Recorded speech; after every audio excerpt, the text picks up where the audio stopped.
What's a tank without a large caliber gun?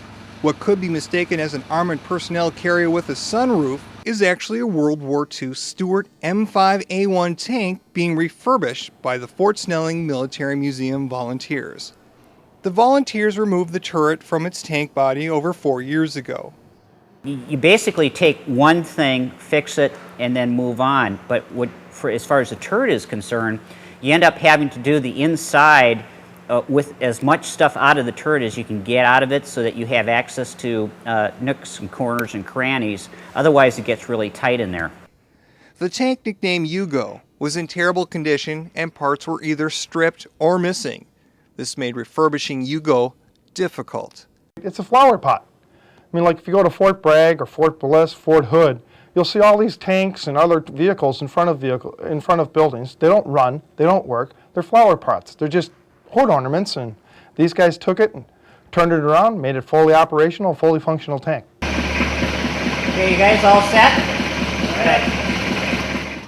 On a gloomy day in May, the Fort Snelling Military Museum volunteers were finally ready for the next step in restoring Hugo.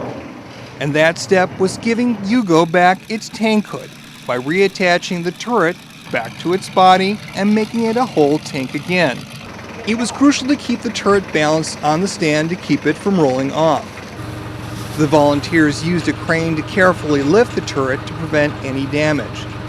We'll tighten everything up. We'll get a little Permatex. We'll brush this on, just make sure that the rust is stopped and we don't have a problem with it, and then we'll go from there. That'll be the next step, will be to put it in the tank then. Finally, the crane lowered and kept the turret balanced so it would slide in the tank hull easily.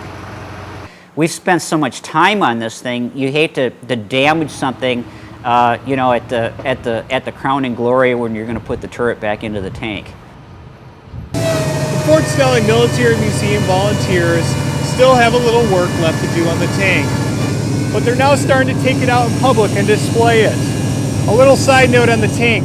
As you see, the tank comes equipped with one 37mm gun that fires only one round and must be hand-fed from inside the turret. The tank also comes equipped with two 30 caliber machine guns. But enough about the tank. It's raining, I'm hungry. So reporting from the site picture, I'm Staff Sergeant Chris Farley. Hey pal, let's hit drive-through.